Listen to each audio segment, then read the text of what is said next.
Now when the adversaries of Judah and Benjamin heard that the returning exiles were building a temple to the Lord, the God of Israel, they approached Zerubbabel and the head of fathers' houses and said to them, "Let us build with you, for we worship your God as you do, and we have been sacrificing to him ever since the days of Esarhaddon, king of Assyria, who brought us here."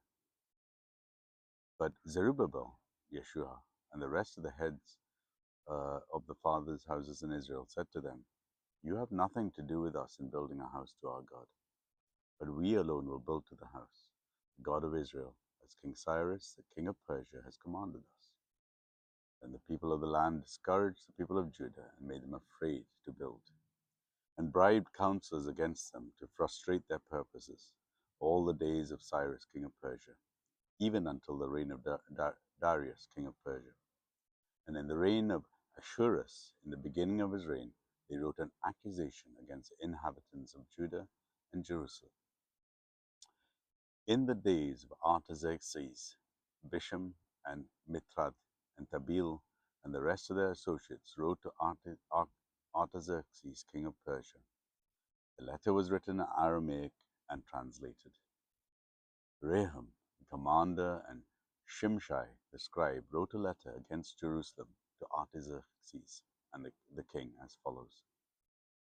Rehum, the commander, Shimshai, the scribe, and the rest of the associates, the judges, and the governors, the officials, and the Persians, the men of Erech, and the Babylonians, the men of Shusha, that is, the Elamites, and the rest of the nations whom the great and noble Onaspara deported and settled in the cities of Samaria and in the rest of the province beyond the river.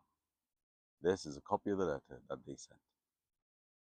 To Artaxerxes the king, your servants, and the men of the province beyond the river send greetings. And now be it known to the king that the Jews who came up from you to us have gone to Jerusalem. They are rebuilding the rebellious and wicked city. They are finishing the walls and repairing the foundations.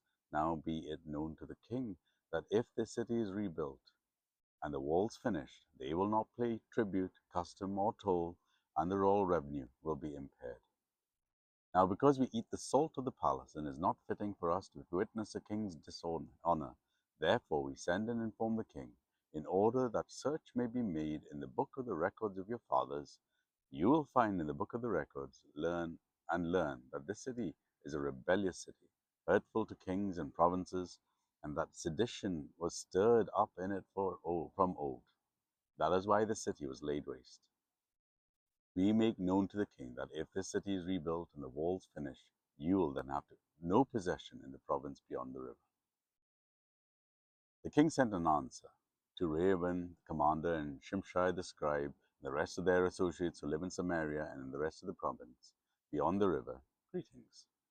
And now the letter that you sent to us has been plainly read before me, and I made a decree, and search has been made, and it has been found that this city from old has risen against kings, and that rebellion and sedition have been made in it. And mighty kings have been in over Jerusalem, who ruled the whole province beyond the river, to whom tribute, custom, and toll were paid.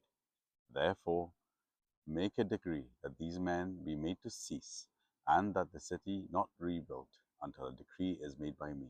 And take care not to be slack in this matter. Why should damage grow to the hurt of the king?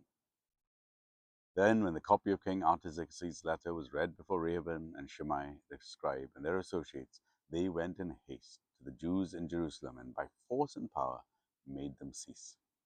Then the work of the house of God that is in Jerusalem stopped. It ceased until the second year of the reign of Darius, king of Persia. Ezra chapter 4.